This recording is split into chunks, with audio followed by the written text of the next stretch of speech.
In the vast estate tucked away in the Russian countryside, winter settles like a heavy blanket. The days grow shorter, the light fades early behind the bare trees, and inside the manor, built to project wealth and stability, an unusual silence takes hold. In one of the rooms, a man paces back and forth, unable to find rest. Outside, snow falls slowly and steadily. Inside, everything stands still, as if time itself has paused. He has everything society usually associates with fulfillment: wealth, fame, a large family, genuine affection. And yet, something within him has cracked. What once felt solid has started to crumble, making room for questions that give no peace. These aren't abstract curiosities, but sharp, unsettling questions that cut through the quiet of everyday life. What does it mean to exist if everything eventually disappears? What purpose can a human path hold if every achievement fades? What meaning can be found in the pain woven through every individual's story? These questions spare no one, not even those who seem to have reached every goal. This is where Lev Tolstoy stands, one of history's greatest writers, suddenly facing the void in the prime of his life. Tolstoy was born in 1828 into a noble family, surrounded by the luxury of Russian aristocracy. Orphaned at a young age, he inherited a vast estate and a world seemingly laid out for him in advance: privilege, education, endless possibilities. Yet from early on, his inner life was split in two. On one side, the pull of immediate pleasures: gambling, social excess, fleeting encounters. On the other, a deep restlessness, a quiet inner voice that kept calling him towards something greater. He kept diaries, recording his attempts to transform himself, swinging between indulgence in worldly pleasures and periods of strict moral discipline. His first literary works, such as Childhood and the Cossacks, mirror this oscillation between the hunger to live intensely and the constant awareness of something missing. Fame arrived quickly. With war and peace, he became a central figure in European culture, admired, respected, surrounded by intellectuals and artists. His family grew, his life looked stable and full, and yet something beneath the surface kept shifting. Silent, subtle, like a small crack slowly widening with time. Around his 50s, that crack became a chasm.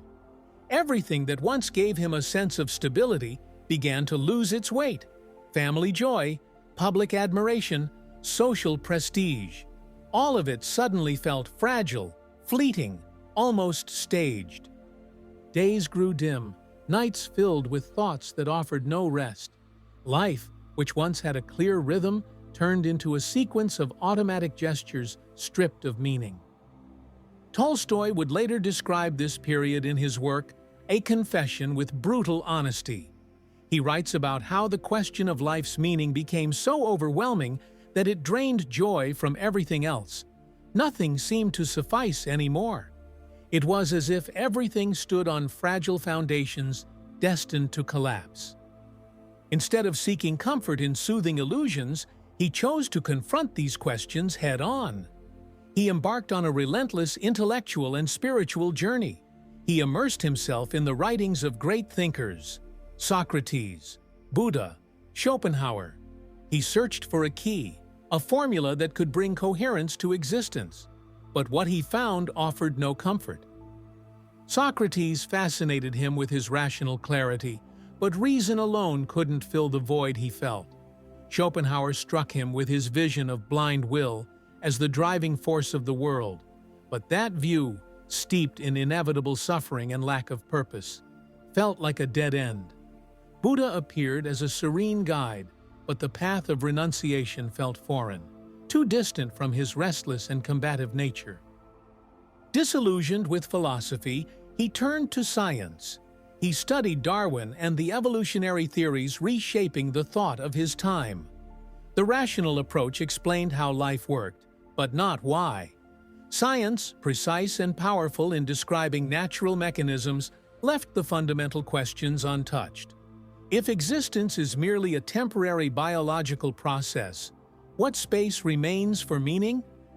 The mix of philosophical pessimism and scientific coldness leaves him in a kind of desert. But he doesn't give up. He begins to observe how people around him confront the absurdity of life.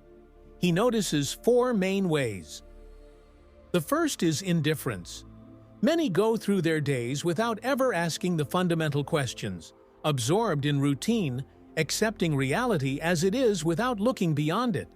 This approach can bring a certain calm, but Tolstoy sees it as fragile. It takes only an unexpected event, a sudden loss, for everything to collapse. The second path is the pursuit of pleasure and immediate gratification. People try to fill their inner emptiness with wealth, intense experiences, personal victories. Tolstoy compares this attitude to the honey in the parable of the man in the well, sweet to the taste, but powerless to stop the fall. It's a temporary relief that fades quickly, leaving the void even deeper than before. The third path is the darkest one, surrendering to despair.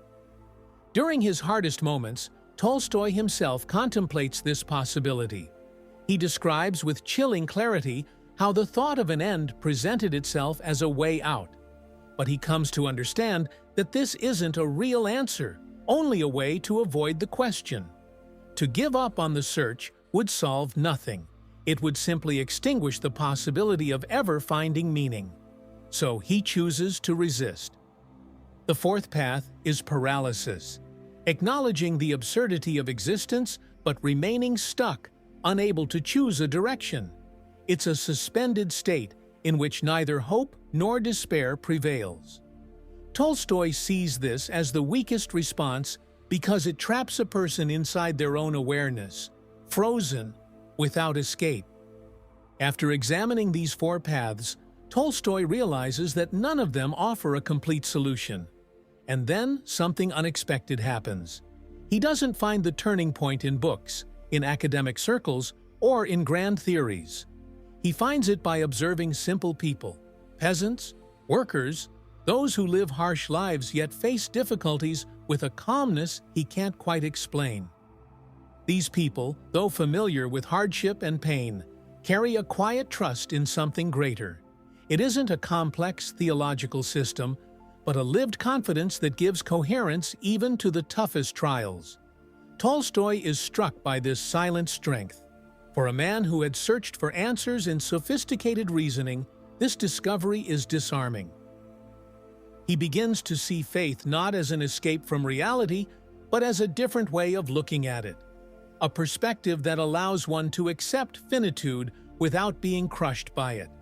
A way to find meaning not in spite of suffering, but through it. For him, it's not about adhering dogmatically to a religious system, but recognizing that reason alone isn't strong enough to carry the full weight of existence. This realization transforms him. Tolstoy leaves behind luxury, changes his way of living, and turns toward a personal spirituality that brings him a sense of peace neither success nor knowledge ever could. It's not an immediate or final answer, it's a path.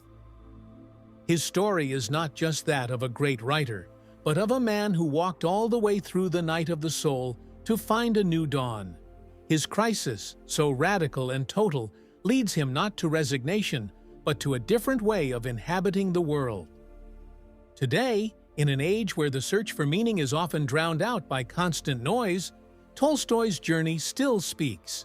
It reminds us that no wealth, achievement, or scientific explanation can replace the fundamental question: what does it truly mean to live? And it suggests that perhaps, in the very moment when everything seems to lose its meaning, the possibility arises to look at reality with new eyes. Not to find absolute answers, but to discover a direction.